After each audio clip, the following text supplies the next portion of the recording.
To the music business, this is a venue. A market packed with punters, ready and willing to part with their pounds or pesetas, their rands or rupees, their dinars or dollars, in order to catch a glimpse of the new global nomads, the select group of name bands who traverse the surface of the earth, peddling that still vital musical experience, the live performance. Playing live is an addiction for me. Visit cities, go wreck them, and leave. Yeah. Rock music, once the rebellious sound of Western youth, smuggled into wary cultures, is now a major export commodity. From Budapest to Korea, South America, Australia, anywhere where there was electricity. Purveyed to an increasingly homogenous global audience, live rock is a multi-billion-dollar industry. to Japan to China, Southeast Asia, Miami. Scandinavia, everywhere except Peru, I think. You know, it's a big world. It's a big world out there. Calling for big ambitions, hundreds of shows, massive sets, giant stadiums, and big numbers. Irish supergroup U2 grossed well over $100 million on their recent Zoo TV tour. But despite selling out almost everywhere, their costs were such that they barely broke even. So why do it? To bolster a loyal fan base, revive back catalogue sales, and raise awareness of new releases. In short, to shift product worldwide. As U2, for the 100th time, step out onto their giant Zoo TV stage in Tampa, Florida, Dire Straits stroll out to a packed amphitheatre in Nîmes, France, making a grand, if laid-back, entrance. Whitney Houston gets emotional in front of 50,000 adoring Australian fans,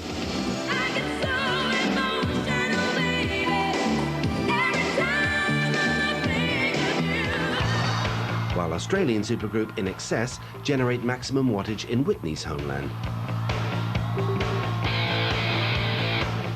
where sales rocketed in the weeks surrounding their tour of what is still the world's biggest record market. Veteran American rockers Aerosmith strut their stuff for French fans, mindful of Europe being the world's second biggest record market. The last troubadours. There aren't too many other art forms or any kind of form of communication where people actually get to see a live human on the stage. Everything is packaged and canned and spammed and, you know, on TV and MTV and CNN, and it's everybody seeing, and who knows what they see. People don't believe that, you know.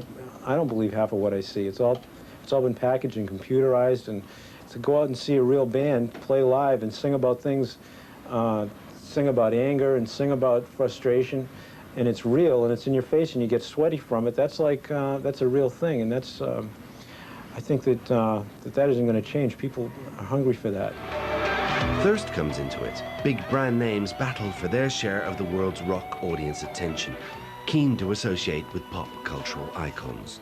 Pepsi, rightly or wrongly, seeing Michael Jackson as the perfect ambassador for their product and paying a record $15 million for the privilege, since rescinded. At a high-profile press launch in London, Revlon targets an older, perhaps more bourgeois audience with its Elton John sponsorship, throwing in a bit of glamour, both sides doubling their own media attention. Coca-Cola brings its hard rock soft drinks message to fans in the 195 countries where it operates. And the messenger? We just thought it was the right time to do something. We've never done anything like this before. Couldn't hurt, you know? Of course, it's more profitable. Really, it's very expensive. The operation that we take out. Sponsorship defrays some of bands' astronomical touring costs, which include that essential touring accessory, the private plane. Every self-respecting rock star must have one.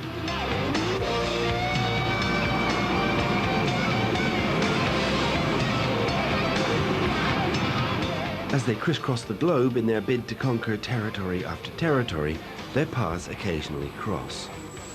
That Dire Straits? Metallica touched down in Turkey, making fleeting contact on the tarmac with another nomadic musical tribe. That Dire Straits? They're 10 minutes out! Before meeting out their heavy metal intensity to yet another anonymous foreign language crowd.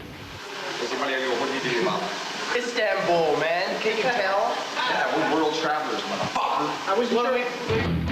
After 2 hours of solid thrash for metal-hungry Muscovites, It's backstage for an orgy with dozens of groupies. There's 50% chicks out in the house. Or at least a discussion about the audience's gender demographics. Oh! 15,000 guys.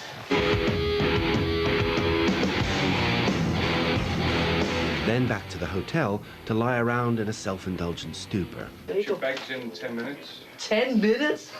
Fuck you! How am I gonna clean this up in 10 minutes?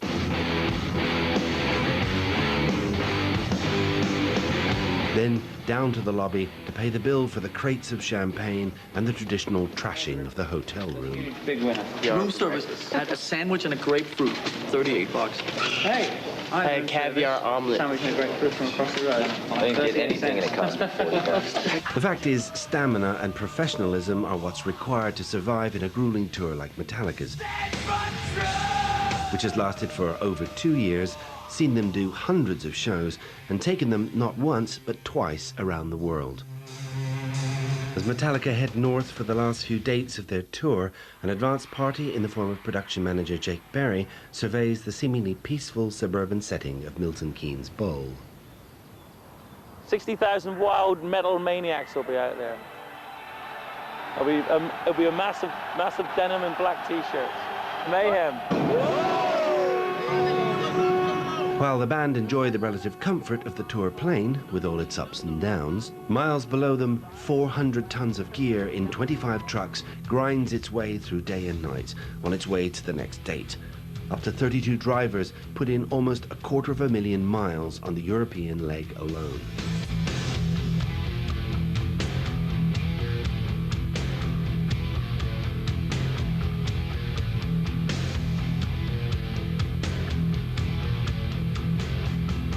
After a 1,400-mile haul from loadout in Finland, trucks arrive precisely on schedule in Milton Keynes, England, to disgorge their cargo, a rock extravaganza boxed and ready to blast.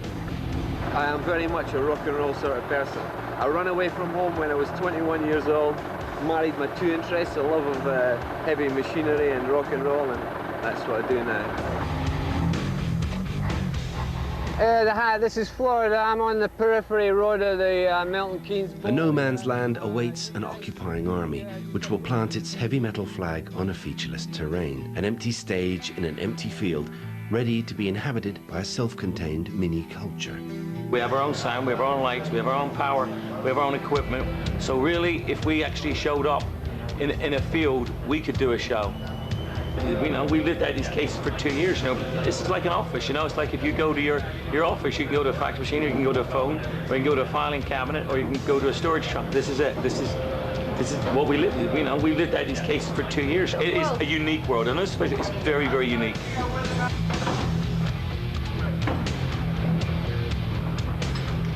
Rock touring presents a jack-in-the-box effect on a massive scale.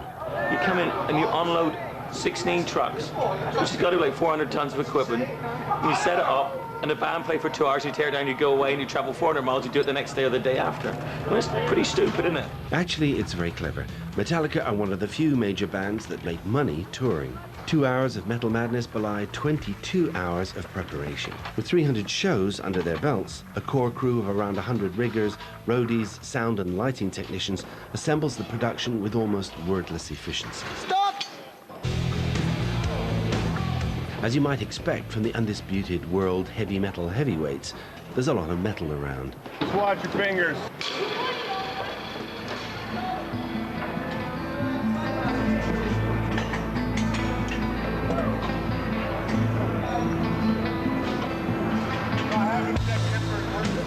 We didn't mess around, it's just not at work.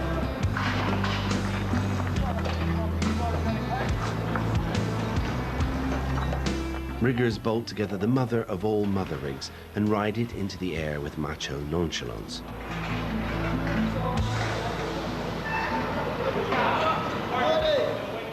Including the women. There's only two. There's me, I'm a carpenter with the set, and they use mirrors. They give you a hard time once in a while, but it's not bad.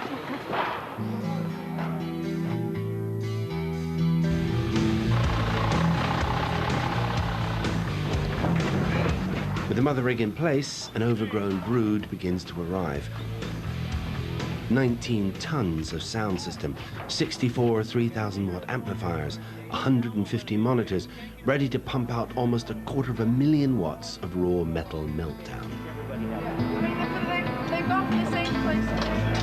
And its visual counterpart, The 4 hangers for the lamp bars are in here. Those 4 installed with military precision. FT marks. You see them on the truss? They're all on this side. Go for it. Straight up. The challenge for lighting director John Broderick is to choreograph moving lights, color changers, audience lights, spots, etc., so that every member of a 50,000 head-banging audience can enjoy a visual spectacle from a throw of 800 feet.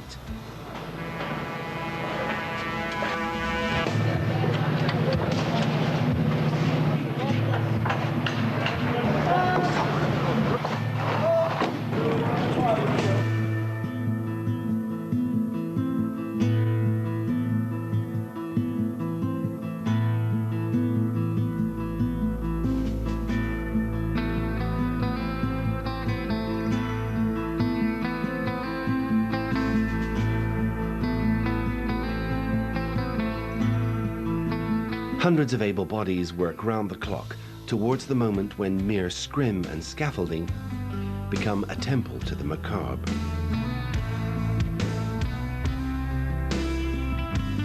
Empty. That's what we want. Get the show on.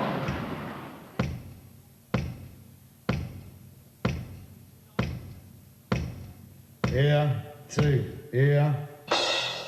What may be a diabolical din to the uninitiated ear will be subtly balanced, carefully EQ'd, and deliciously demonic. Have a little bit of the opening Sandman pattern, which might not like in the mobile. The bass is in stereo, but the signal you're getting is not in stereo. Dedicated guitar techs fine-tune the 150,000 pounds worth of handcrafted instruments.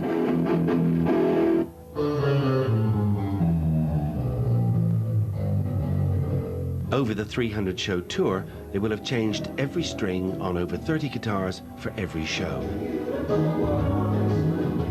A tour total of 24,000 strings tuned to electronic precision. And it's not just the guitars that are getting wound up. We are going to conduct a security meeting. This man is big in security. His name is Bob Bender. This is Mike Richardson, Paul Delanegro. How you doing, mate? They're from Showsec Security here in London. And quite good at what they do. They need to be. The global rock security business is mushrooming. As stadiums get larger, crowds grow bigger. Security is threefold: to protect the band from the fans, fans from themselves, the venue from the fans, not to mention occasionally the fans from security. Rock always was the music of rebellion. In South America, I think we're considered a bad influence. Though perhaps not a finely tuned political instrument, fans in Bogota, Colombia went on the rampage for unspecified reasons. In Third World Manila, Bon Jovi's rocking set ends in a riot of infuriated fans unable to afford the weekly wage price of a ticket. Unpredictability is something that scares authorities like crazy, you know? An authority occasionally asserts itself with an exemplary arrest of the headlining act. This is to be avoided. Controlled chaos is the name of the game. I like to spend time with the local people going over what Metallica wants. There's a blue laminate past a blue laminate Metallica. However, Metallica's laminate VIP is red. There's an orange laminate, which is the support band. The support bands have the same shape pass, only with an orange background. Which can't escort, right? Last week on Get Through, we had a lot of problems with guest passes. The guest passes this week are stick-on patches, and they are green and yellow. And this pass has that privilege. As high noon of the showdown approaches, Bob Bender patrols the security barrier. Confident that his 450 yellow t-shirts can cope with anything the over 50,000 black t-shirts can throw at them. Meanwhile, the promoter, having committed hundreds of thousands against around 15% of the net profit,